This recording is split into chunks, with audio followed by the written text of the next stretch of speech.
जय मां इंद्राक्षी, जय अम्बे। इंद्राक्षी धाम में दर्शकों आप सभी का हम हार्दिक स्वागत करते हैं। आज के दिन जिन जातकों का जन्म दिवस है, मैरिज एनिवर्सरी है, उन सभी को हमारी तरफ से बहुत बहुत शुभकामनाएं। कुंभ विवाह क्या है? क्या कहीं ये भ्रम तो नहीं, या वास्तव में कुंभ विवाह करने से कन्या के विवाह में आ रही बाधाएं दूर हो जाती हैं? ज्ञानवर्धन के लिए इस कार्यक्रम को जरूर सुनिएगा। आइए पहले आज का पंचांग देखें। 27 जून सन 2022 दिन सोमवार, आषाढ़ माह, कृष्ण पक्ष, संवत 2079, तिथि चतुर्दशी, नक्षत्र रोहिणी, राहु काल 7:30 से 9, दिशा शूल, पूर्व दिशा। अब देखें, कन्या के विवाह में हर माता पिता ये चाहता है कि अच्छे से हो, शीघ्रता से हो और कोई भी उसमें विघ्न न आए।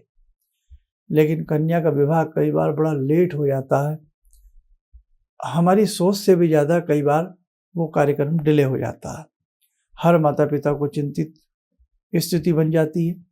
और कई बार जब हम किसी एस्ट्रोलॉजर से मिलते हैं तो वो ये कहते हैं कि आप अपनी कन्या का कुंभ विवाह कराइए, विष्णु प्रतिमा से विवाह कराइए, कुंभ विवाह कराइए।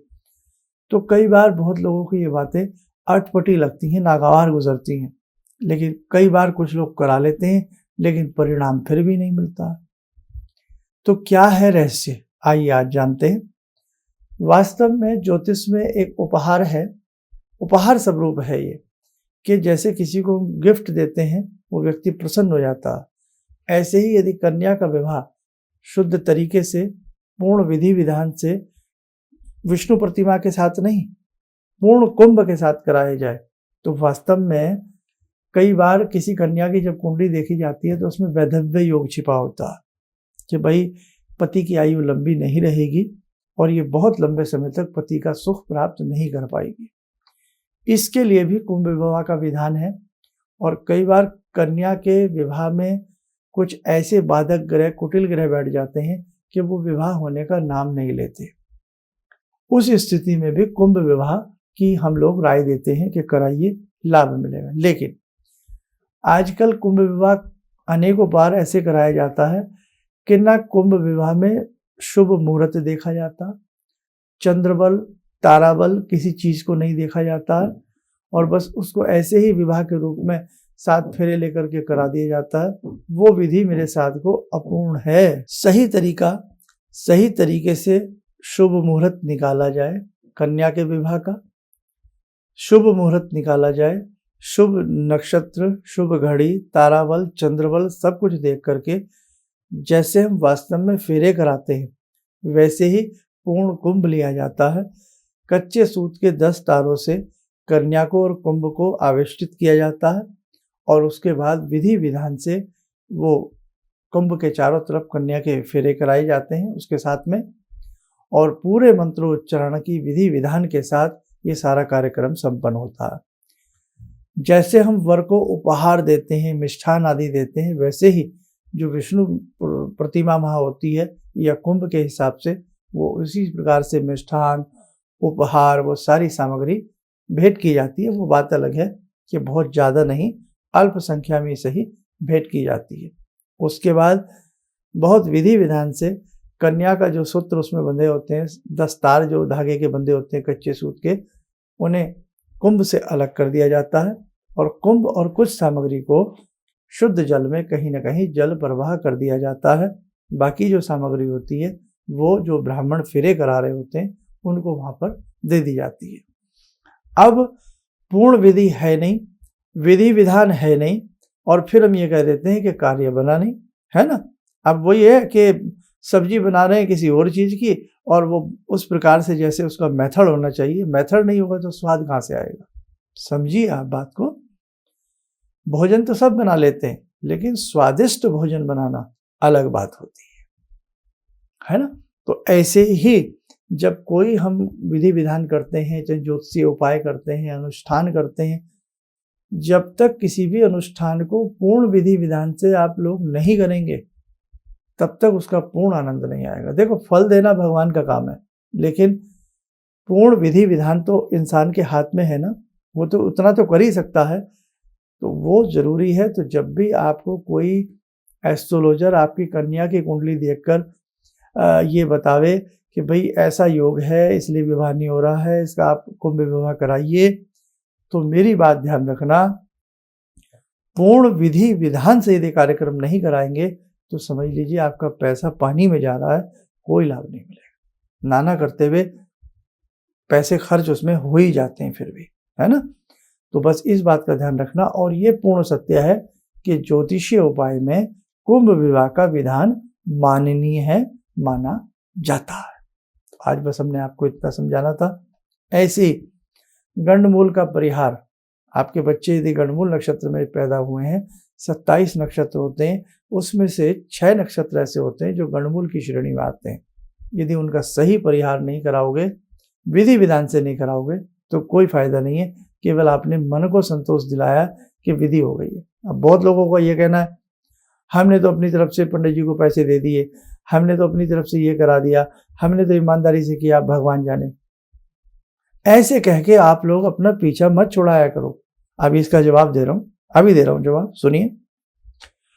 आंखें बनवानी है तो ये कह के पीछे छुड़ा लेंगे बस हमने तो डॉक्टर साहब को फीस भर दी, अब डॉक्टर साहब आंखें फोड़े या जोड़े?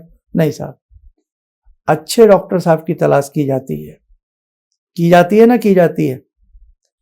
पेट का ऑपरेशन कराना है, हार्ट का ऑपरेशन कराना है, कुछ भी कराना है, 10 लोगों से पूछ करके राय ली जाती है और फिर अच्छे डॉक्टर की तलाश करके वो कार्य कराया जाता है। और ऐसी बात नहीं है, फिर वो कार्य अच्छे से होता है। अनाड़ी व्यक्ति तो फिर जी का जंजाल बन जाता है। नीम हकीम खतराए जान, ध्यान रखना। बच्चे को ट्यूशन पढ़वा रहे हैं तो हम 10 लोगों से पूछते हैं कि भाई अच्छे टीचर बताइए, अच्छे कोई ट्यूटर बताइए, तभी तो पढ़वाते हैं ना। बाजार से सामान लाते हैं, अच्छी दुकान से लाते हैं, अच्छा सामान लाते हैं, तभी वो अच्छा होता है। इसीलिए ध्यान रखें, चाहे ज्योतिष का कोई भी कर्म कांड हो, चाहे गणमूल शांति हो, कार्तिक शांति हो, कोई सालवान पूजा हो, दुर्गा सप्तशती का अनुष्ठान हो, गायत्री अनुष्ठान हो, मंगल अनुष्ठान हो, या ये कुंभ विवाह हो, कुछ भी हो, अगर विधि विधान से नहीं होगा तो वो बात नहीं बनेगी। बस आज आपको मुझे इतना ही समझाना था। आइए समय हो चला आज की ध्यानमाला का। आज की ध्यानमाला में जुड़ते हैं भगवान शिव शंभु से। ओम आत्मा त्वं गिरिजामति सहचरा प्राणा शरीरं गृहं पूजा ते विषयोपभोग रचना निद्रा समाधिस्थिते संचारा पदयो प्रदक्षिण विदेः श्रोत्राणि सर्वागिरो यद्यात् कर्म करोमि तद्दखिलं शम्भोस्तवाराधनम् चन्द्रोद्भासितशेखरे स्मर हरे गंगाधरे शंकरे सर्पे भूषितकण्ठकर्णविवरे नेत्रोत्तवे स्वानरे दन्ते त्वकृतसुन्दराम्बरधरे त्रैलोक्यसारे हरे मोक्षार्तिं कुरु चित्तवृत्त्यमचलं मन्येस्तु किं कर्म वे वन्दे देव उमापतिं सुरगुरुं वन्दे जगत्कारणं वन्दे पन्नगभूषणं मृगधरं वन्दे पशूनां पतिं वन्दे सूर्यशशाङ्कवह्निनयनां वन्दे मुकुन्दप्रियं वन्दे भक्तजनश्रयं च वरदां वन्दे शिवं शङ्करम् ॐ कर्पूरगौरं करुणावतारं संसारसारं भुजगेन्द्रहारं सदा वसन्तं हृदयारविन्दे भवं भवानी सहितं नमामि भवं भवानी सहितं नमामि। कवच बना लें, ध्यान करें, शिव शंभु का शुभ आशीष हम सबके ऊपर बरस रहा है।